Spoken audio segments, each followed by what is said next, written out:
विश्वामित्र जी ने जनक से श्री राम के विवाह के संबंध में कुछ नहीं कहा था, तो क्या ये पहले से निश्चित नहीं था, या विश्वामित्र जी ने कुछ बातें गुप्त रखी? जानते हैं आगे क्या हुआ।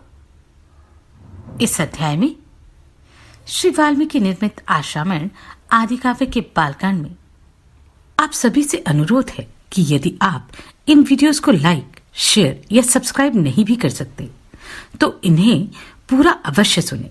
51वां सर्ग। परम बुद्धिमान विश्वामित्र जी की यह बात सुनकर महातेजस्वी महातपस्वी शतानंद जी के शरीर में रोमांच हो आया। वे गौतम के ज्येष्ठ पुत्र थे। तपस्या से उनकी कांति प्रकाशित हो रही थी। वे श्री रामचंद्र जी के दर्शन मात्र से ही बड़े विस्मित हुए। उन दोनों राजकुमारों को सुखपूर्वक बैठे देखकर शतानंद ने मुनिश्रेष्ठ विश्वामित्र से पूछा, मुनिवर, मेरी यशस्विनी माता अहिल्या बहुत दिनों से तपस्या कर रही थी। क्या आपने राजकुमार श्री राम को उनका दर्शन कराया?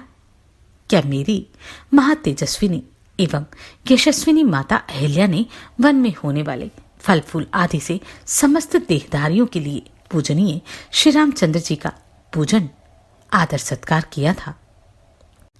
महातेजस्वी मुने, क्या आपने श्री राम से वह प्राचीन वृतांत कहा था जो मेरी माता के प्रति देवराज इंद्र द्वारा किए गए छल कपट एवं दुराचार द्वारा घटित हुआ था? मुनिश्रेष्ठ कौशिक, आपका कल्याण हो। क्या श्री रामचंद्र जी के दर्शन आदि के प्रभाव से मेरी माता शाप मुक्त हो पिताजी से जा मिली? कुशिक नंदन, क्या मेरे पिता ने श्री राम का पूजन किया था? क्या उन महात्मा की पूजा ग्रहण करके वे महातेजस्वी श्री राम यहां पधारे हैं? विश्वामित्र जी, क्या यहां आकर मेरे माता पिता द्वारा सम्मानित हुए श्री राम ने मेरे पूज्य पिता का शांत चित्त से अभिवादन किया था? शतानंद का यह प्रश्न सुनकर बोलने की कला जानने वाले महामुनि विश्वामित्र से बातचीत करने में कुशल शतानंद को इस प्रकार उत्तर दिया, मुनिश्रेष्ठ, मैंने कुछ उठा नहीं रखा है। मेरा जो कर्तव्य था उसे मैंने पूरा किया। महर्षि गौतम से उनकी पत्नी अहिल्या उसी प्रकार जा मिली हैं जैसे भृगुवंशी जमदाग्नि से रेणुका मिली थी।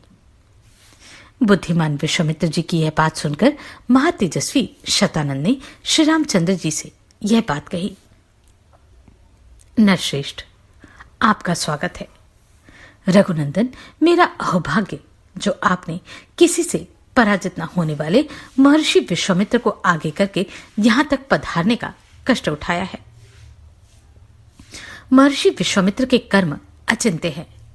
ये तपस्या से ब्रह्मर्षि पद को प्राप्त हुए हैं। इनकी कांति असीम है और ये महातेजस्वी हैं। मैं इनको जानता हूं। ये जगत के परम आश्रय अर्थात हितैषी हैं।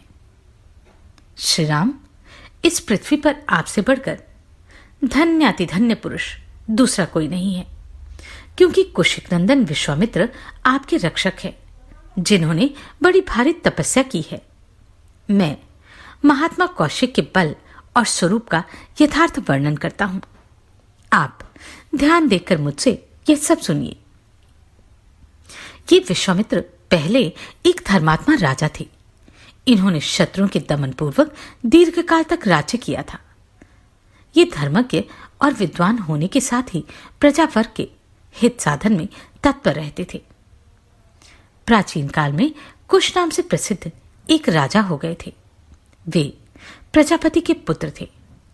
कुश के बलवान पुत्र का नाम कुशनाभ हुआ। वह बड़ा ही धर्मात्मा था। कुशनाभ के पुत्र गाधी नाम से विख्यात थे। उन्हीं गाधी के महातेजस्वी पुत्र ये महामुनि विश्वामित्र हैं। महातेजस्वी राजा विश्वामित्र ने कई हजार वर्षों तक इस पृथ्वी का पालन तथा राज्य का शासन किया है। एक समय की बात है, महातेजस्वी राजा विश्वामित्र सेना एकत्र करके एक अक्षौहिणी सेना के साथ पृथ्वी पर विचरने लगे। वे अनेक अनेक नगरों, राष्ट्रों नदियों, बड़े बड़े पर्वतों और आश्रमों में क्रमशः विचरते हुए महर्षि वशिष्ठ के आश्रम पर जा पहुंचे, जो नाना प्रकार के फूलों, लताओं और वृक्षों से शोभा पा रहा था। नाना प्रकार के मृग अर्थात वन्य पशु वहां सब ओर फैले हुए थे तथा सिद्ध और चारण उस आश्रम में निवास करते थे। देवता, दानव, गंधर्व और किन्नर उसकी शोभा बढ़ाते थे। शांत मृग वहां भरे रहते थे। बहुत से ब्राह्मणों, ब्रह्म ऋषियों और देवऋषियों के समुदाय उसका सेवन करते थे। तपस्या से सिद्ध हुए अग्नि के समान तेजस्वी महात्मा तथा ब्रह्मा के समान महामहिम महात्मा सदा उस आश्रम में भरे रहते थे। कितने ही महात्मा फल मूल खाकर अथवा सूखे पत्ते चबाकर रहते थे। राग आदि दोषों को छोड़कर मन और इंद्रियों पर वश रखने वाले बहुत से ऋषि जप होम में लगे रहते थे। बालखिल्य मुनिगण तथा अन्य बैखानस महात्मा सब ओर से उस आश्रम की शोभा बढ़ाते थे। इन सब विशेषताओं के कारण महर्षि वशिष्ठ का वह आश्रम दूसरे ब्रह्मलोक के समान जान पड़ता था। विजयी वीरों में श्रेष्ठ महाबली विश्वामित्र ने उनका दर्शन किया। इस प्रकार श्री वाल्मीकि निर्मित आश्रामण आदि काव्य के बालकांड में 51वां सर्ग पूरा हुआ। विश्वामित्र तो बहुत बड़े राजा थे। उनके पास सब चीजें उपलब्ध थी। फिर उन्होंने महर्षि वशिष्ठ के आश्रम पर ऐसा क्या देखा कि वह इतने बड़े तपस्वी बन गए? जानते हैं इस अध्याय में। श्री वाल्मीकि निर्मित आश्रामण आदि काव्य के बालकांड में 52वां सर्ग। जप करने वालों में श्रेष्ठ वशिष्ठ का दर्शन करके महाबली वीर विश्वामित्र बड़े प्रसन्न हुए और विनयपूर्वक उन्होंने उनके चरणों में प्रणाम किया। तब महात्मा वशिष्ठ ने कहा, राजन, तुम्हारा स्वागत है। ऐसा कहकर भगवान वशिष्ठ ने उन्हें बैठने के लिए आसन दिया। जब बुद्धिमान विश्वामित्र आसन पर विराजमान हुए तब मुनिवर वशिष्ठ ने उन्हें विधिपूर्वक फल मूल का उपहार अर्पित किया। वशिष्ठ जी से वह आतिथ्य सत्कार ग्रहण करके राज शिरोमणि महातेजस्वी विश्वामित्र ने उनके तप, अग्निहोत्र, शिष्यवर्ग और लता वृक्ष आदि का कुशल समाचार पूछा। फिर वशिष्ठ जी ने उन नपश्रेष्ठ से सबके सकुशल होने की बात बताई। फिर जप करने वालों में श्रेष्ठ ब्रह्म कुमार महातेजस्वी वशिष्ठ ने वहीं सुखपूर्वक बैठे हुए राजा विश्वामित्र से इस प्रकार पूछा, राजन, तुम सकुशल तो हो ना? धर्मात्मा नरेश, क्या तुम धर्म पूर्वक प्रजा को प्रसन्न रखते हुए राजोचित रीति नीति से प्रजा वर्ग का पालन करते हो? शत्रुसूदन, क्या तुमने अपने भृत्यों का अच्छी तरह भरण पोषण किया है? क्या वे तुम्हारी आज्ञा के अधीन रहते हैं? क्या तुमने समस्त शत्रुओं पर विजय पा ली है? शत्रुओं को संताप देने वाले पुरुष सिंह निष्पाप नरेश, क्या तुम्हारी सेना, कोष, मित्रवर्ग तथा पुत्र पौत्र आदि सब सकुशल हैं? तब महातेजस्वी राजा विश्वामित्र ने विनयशील महर्षि वशिष्ठ को उत्तर दिया, हाँ भगवान, मेरे यहां सर्वत्र कुशल है। तत्पश्चात वे दोनों धर्मात्मा पुरुष बड़ी प्रसन्नता के साथ बहुत देर तक परस्पर वार्तालाप करते रहे। उस समय एक का दूसरे के साथ बड़ा प्रेम हो गया। रघुनंदन, बातचीत करने के पश्चात भगवान वशिष्ठ ने विश्वामित्र से हंसते हुए इस प्रकार कहा, महाबली नरेश, तुम्हारा प्रभाव असीम है। मैं तुम्हारा और तुम्हारी इस सेना का यथायोग्य आतिथ्य सत्कार करना चाहता हूं। तुम मेरे इस अनुरोध को स्वीकार करो। राजन, तुम अतिथियों में श्रेष्ठ हो, इसलिए यत्नपूर्वक तुम्हारा सत्कार करना मेरा कर्तव्य है। अतः मेरे द्वारा किए गए इस सत्कार को तुम ग्रहण करो। वशिष्ठ के ऐसा कहने पर महाबुद्धिमान राजा विश्वामित्र ने कहा, मुने, आपके सत्कारपूर्ण वचनों से ही मेरा पूर्ण सत्कार हो गया। भगवान आपके आश्रम पर जो विद्यमान है उन फल मूल, पातिल और आचमनी आदि वस्तुओं से मेरा भली भांति आदर सत्कार हुआ है। सबसे बढ़कर जो आपका दर्शन हुआ, इसी से मेरी पूजा हो गई। महाज्ञानी महर्षि, आप सर्वथा मेरे पूजनीय हैं, तो भी आपने मेरा भली भांति पूजन किया। आपको नमस्कार है। अब मैं यहां से जाऊंगा। आप मैत्रीपूर्ण दृष्टि से मेरी ओर देखिए। ऐसा कहते हुए राजा विश्वामित्र से उदारचेता धर्मात्मा वशिष्ठ ने निमंत्रण स्वीकार करने के लिए बारंबार आग्रह किया। तब गादी नंदन विश्वामित्र ने उन्हें उत्तर देते हुए कहा, बहुत अच्छा, मुझे आपकी आज्ञा स्वीकार है। मुनिवर, आप मेरे पूज्य हैं। आपकी जैसे रुचि हो, आपको जो प्रिय लगे वही हो। राजा के ऐसा कहने पर जप करने वालों में श्रेष्ठ मुनिवर वशिष्ठ बड़े प्रसन्न हुए। उन्होंने अपनी उस चितकबरी होम धेनु को बुलाया, जिसके पाप अथवा मैल धुल गए थे। वह कामधेनु थी। उसे बुलाकर ऋषि ने कहा, शबले, शीघ्र आओ, आओ और मेरी यह बात सुनो। मैंने सेना सहित इन राजश्री महाराज का योग्य उत्तम भोजन आदि के द्वारा आतिथ्य सत्कार करने का निश्चय किया है। तुम मेरे इस मनोरथ को सफल बनाओ। षडरस भोजनों में से जिसको जो जो पसंद हो उसके लिए वह सब प्रस्तुत कर दो। दिव्य कामधेनु, आज मेरे कहने से इन अतिथियों के लिए अभिष्ट वस्तुओं की वर्षा करो। शबले, सरस पदार्थ, अन्न, पान, लेह और चौष्य से युक्त भांति भांति के अन्नों की ढेरी लगा दो।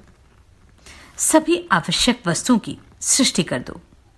शीघ्रता करो, विलंब न करो।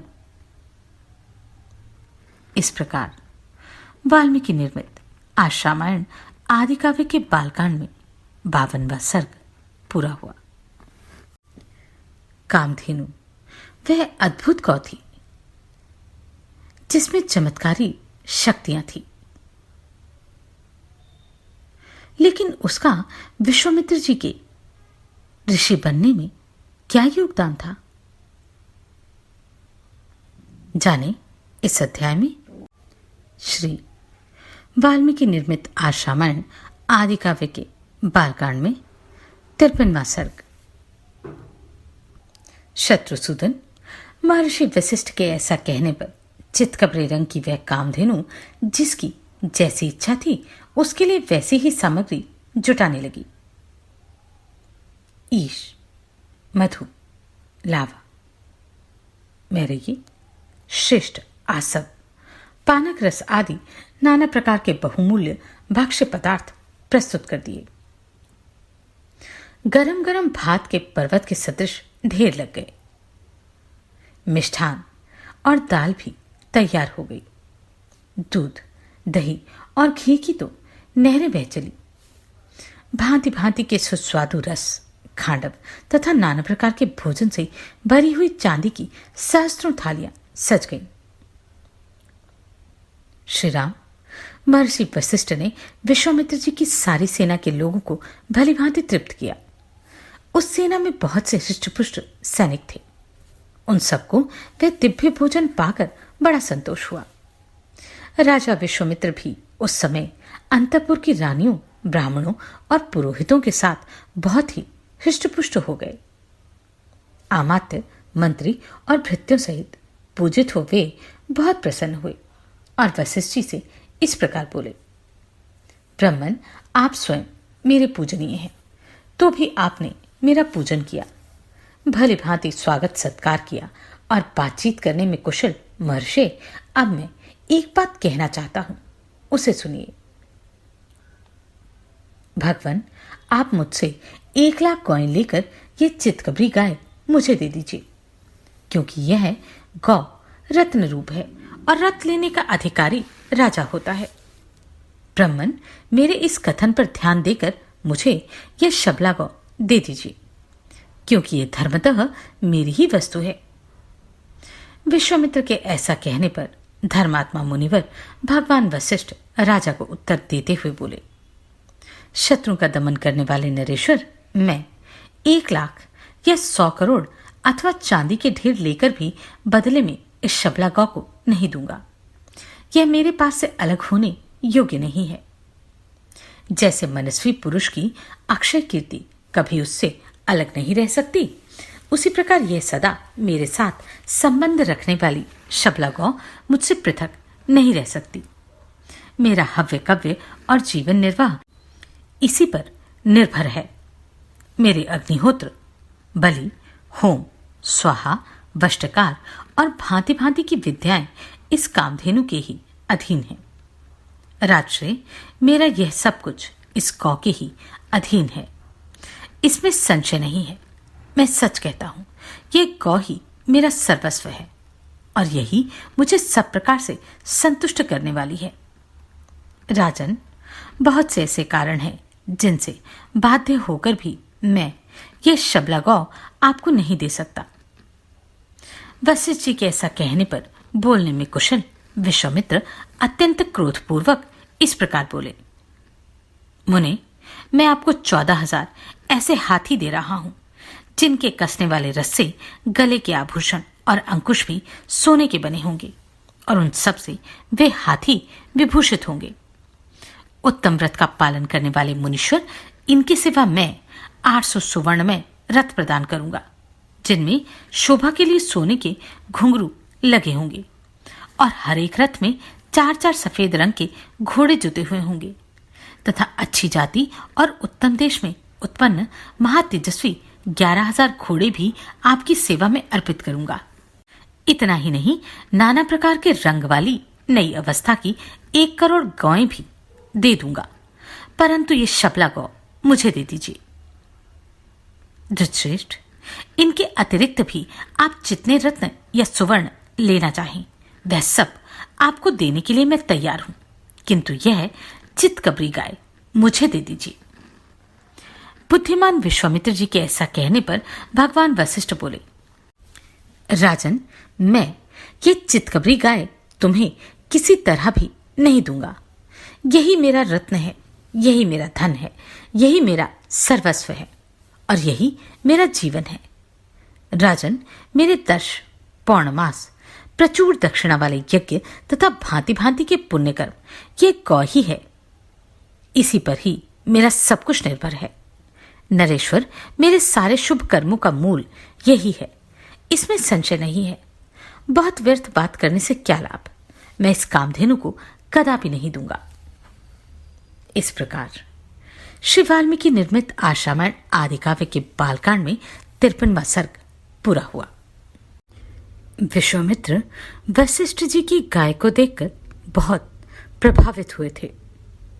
वे हर हाल में उस कामधेनु को पाना चाहते थे। जाने आगे क्या हुआ। श्री वाल्मीकि निर्मित आश्रामण आदि काव्य के बालकांड में 54वां सर्ग। श्री राम, जब वशिष्ठ मुनि किसी तरह भी उस कामधेनु गौ को देने के लिए तैयार न हुए, तब राजा विश्वामित्र उस चितकबरे रंग की धेनु को बलपूर्वक घसीटे ले चले। रघुनंदन, महामनस्वी राजा विश्वामित्र के द्वारा इस प्रकार ले जाई जाती हुई वह गौ शोकाकुल हो मन ही मन रो पड़ी और अत्यंत दुखित हो विचार करने लगी। आहो, क्या महात्मा वशिष्ठ ने मुझे त्याग दिया है, जो ये राजा के सिपाही मुझ दीन और अत्यंत दुखिया गौ को इस तरह बलपूर्वक लिए जा रहे हैं। पवित्र अंतःकरण वाले उन महर्षि का मैंने क्या अपराध किया है कि वे धर्मात्मा मुनि मुझ निरपराध और अपनी भक्त जानकर भी त्याग रहे हैं। शत्रुसूदन, यह सोचकर वह गौ बारंबार लंबी सांस लेने लगी और राजा के उन सैकड़ों सेवकों को झटक कर उस समय महातेजस्वी वशिष्ठ मुनि के पास बड़े वेग से जा पहुंची। वह आबला गौ वायु के समान वेग से उन महात्मा के चरणों के समीप गई और उनके सामने खड़ी हो मेघ के समान गंभीर स्वर से रोती चित्कार करती हुई उनसे इस प्रकार बोली, भगवान ब्रह्म कुमार, क्या आपने मुझे त्याग दिया जो ये राजा के सैनिक मुझे आपके पास से दूर लिए जा रहे हैं? उसके ऐसा कहने पर ब्रह्मर्षि वशिष्ठ शोक से संतप्त हृदय वाली दुखिया बहन के समान उस गौ से इस प्रकार बोले, शबले, मैं तुम्हारा त्याग नहीं करता। तुमने मेरा कोई अपराध नहीं किया। ये महाबली राजा अपने बल से मतवाले होकर तुमको मुझसे छीन कर ले जा रहे हैं। मेरा बल इनके समान नहीं है। विशेषतः आजकल ये राजा के पद पर प्रतिष्ठित हैं। राजा क्षत्रिय तथा इस पृथ्वी के पालक होने के कारण ये बलवान हैं। इनके पास हाथी, घोड़े और रथों से भरी हुई यह अक्षोहिणी सेना है, जिसमें हाथियों के हौदों पर लगे हुए ध्वज सब ओर फहरा रहे हैं। इस सेना के कारण भी ये मुझसे प्रबल हैं। वशिष्ठ जी के ऐसा कहने पर बातचीत के मर्म को समझने वाली उस कामधेनु ने उन अनुपम तेजस्वी ब्रह्मर्षि से यह विनययुक्त बात कही, ब्राह्मण, क्षत्रिय का बल कोई बल नहीं है। ब्राह्मण ही क्षत्रिय आदि से अधिक बलवान होते हैं। ब्राह्मण का बल दिव्य है, वह क्षत्रिय बल से अधिक प्रबल होता है। आपका बल अप्रमेय है। महापराक्रमी विश्वामित्र आपसे अधिक बलवान नहीं है। आपका तेज दुर्दश है। महातेजस्वी महर्षि, मैं आपके ब्रह्मबल से परिपुष्ट हुई हूं, अतः आप केवल मुझे आज्ञा दे दीजिए। मैं इस दुरात्मा राजा के बल, प्रयत्न और अभिमान को अभी चूर्ण किए देती हूं। श्री राम। कामधेनु के ऐसा कहने पर महायशस्वी वशिष्ठ ने कहा, इस शत्रु सेना को नष्ट करने वाले सैनिकों की सृष्टि करो। राजकुमार, उनका वह आदेश सुनकर उस गौ ने उस समय वैसा ही किया। उसके हुंकार करते ही सैकड़ों पहलव जाति के वीर उत्पन्न हो गए। वे सब विश्वामित्र के देखते देखते उनकी सारी सेना का नाश करने लगे। इससे राजा विश्वामित्र को बड़ा क्रोध हुआ। वे रोष से आंखें फाड़ फाड़ कर देखने लगे। उन्होंने छोटे बड़े कई तरह के अस्त्रों का प्रयोग करके उन पहलवों का संहार कर दिया। विश्वामित्र द्वारा उन सैकड़ों पहलवों को पीड़ित एवं नष्ट हुआ देख उस समय उस शबला गौ ने पुनः यवन मिश्रित शक जाति के भयंकर वीरों को उत्पन्न किया। उन यवन मिश्रित शकों से वहां की सारी पृथ्वी भर गई। वे वीर महापराक्रमी और तेजस्वी थे। उनके शरीर की कांति सुवर्ण तथा केसर के समान थी। वे सुनहरे वस्त्रों से अपने शरीर को ढके हुए थे। उन्होंने हाथों में तीखे खड्ग और पाटिश ले रखे थे। प्रज्वलित अग्नि के समान उद्भासित होने वाले उन वीरों ने विश्वामित्र की सारी सेना को भस्म करना आरंभ किया। तब महातेजस्वी विश्वामित्र ने उन पर बहुत से अस्त्र छोड़े। उन अस्त्रों की चोट खाकर वे यवन, कंबोज और बर्बर जाति के योद्धा व्याकुल हो उठे। इस प्रकार श्री वाल्मीकि निर्मित आज रामायण आदि काव्य के बालकांड में 54वां सर्ग पूरा हुआ। कामधेनु गाय अपने बल से उत्पन्न की गई सेना के द्वारा विश्वामित्र की उस अक्षोहिणी सेना से लड़ रही थी। क्या वशिष्ठ उस कामधेनु को बचाने में सफल रहे? जानते हैं इस अध्याय में। श्री वाल्मीकि निर्मित आज रामायण आदि काव्य के बालकांड में 55वां सर्ग। कामधेनु गाय अपने बल से उत्पन्न की गई सेना के द्वारा विश्वामित्र की उस अक्षोहिणी सेना से लड़ रही थी। क्या वशिष्ठ उस कामधेनु को बचाने में सफल रहे? जानते हैं इस अध्याय में। श्री वाल्मीकि निर्मित आर्ष रामायण आदि काव्य के बालकांड में 55वां सर्ग।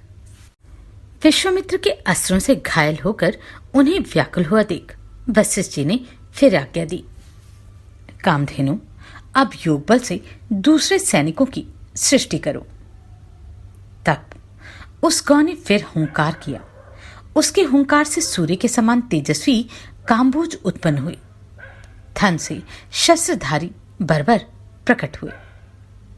योनि देश से यवन और शंख सदृश अर्थात गोबर के स्थान से शक उत्पन्न हुए। रोमकूपों से मलेच, हारित और किरात प्रकट हुए। रघुनंदन, उन सब वीरों ने पैदल, हाथी, घोड़े और रथ सहित विश्वामित्र की सारी सेना का तत्काल संहार कर डाला। महात्मा वशिष्ठ द्वारा अपनी सेना का संहार हुआ देखकर विश्वामित्र के 100 पुत्र अत्यंत क्रोध में भर गए और नाना प्रकार के अस्त्र शस्त्र लेकर जप करने वालों में श्रेष्ठ वशिष्ठ मुनि पर टूट पड़े। तब उन महर्षि ने हुंकार मात्र से उन सबको जलाकर भस्म कर डाला। महात्मा वशिष्ठ द्वारा विश्वामित्र के वे सभी पुत्र 2 ही घड़ी में घोड़े, रथ और पैदल सैनिकों सहित जलकर भस्म हो गए। अपने समस्त पुत्रों तथा सारी सेना का विनाश हुआ देखकर महायशस्वी विश्वामित्र लज्जित हो बड़ी चिंता में पड़ गए।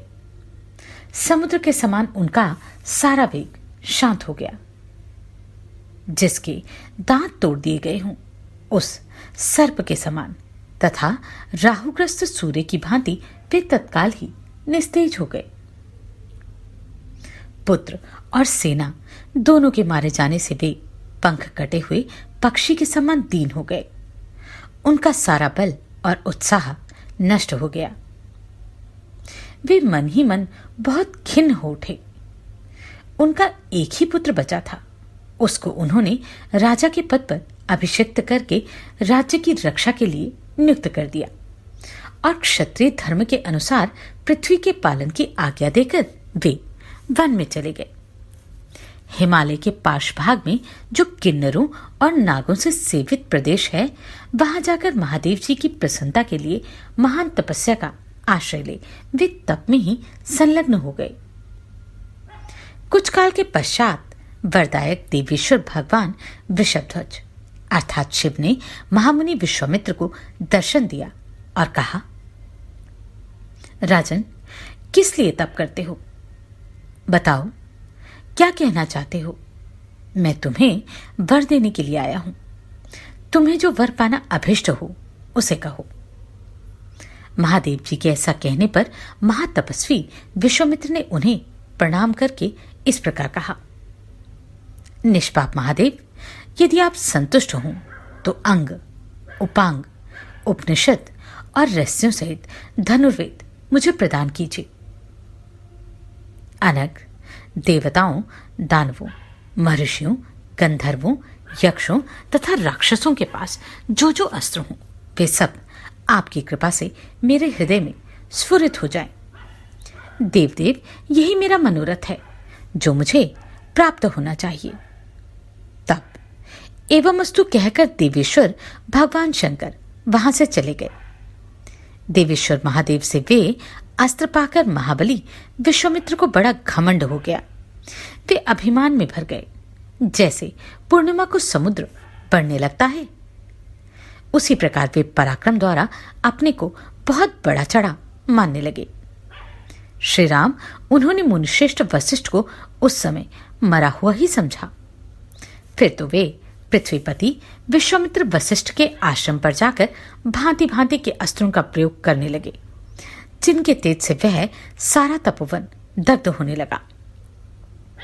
बुद्धिमान विश्वामित्र के उस बढ़ते हुए अस्त्र तेज को देखकर वहां रहने वाले सैकड़ों मुनि भयभीत हो संपूर्ण दिशाओं में भाग चले। वशिष्ठ जी के जो शिष्य थे, जो वहां के पशु और पक्षी थे, वे सहस्त्रों प्राणी भयभीत हो नाना दिशाओं की ओर भाग चले। महात्मा वशिष्ठ का वह आश्रम सूना हो गया। 2 ही घड़ी में उस भूमि के समान वह स्थान पर सन्नाटा छा गया। वशिष्ठ जी बार बार कहने लगे, डरो मत, मैं अभी इस गादीपुत्र को नष्ट किए देता हूं, ठीक उसी तरह जैसे सूर्य कुहासे को मिटा देता है। जपने वालों में श्रेष्ठ महातेजस्वी वशिष्ठ ऐसा कहकर उस समय विश्वामित्र से रोषपूर्वक बोले, अरे तूने चिरकाल से पाले पोसे तथा हरे भरे किए हुए इस आश्रम को नष्ट कर दिया, उजाड़ डाला, इसलिए तू दुराचारी और विवेक शून्य है और इस पाप के कारण तू कुशल से नहीं रह सकता।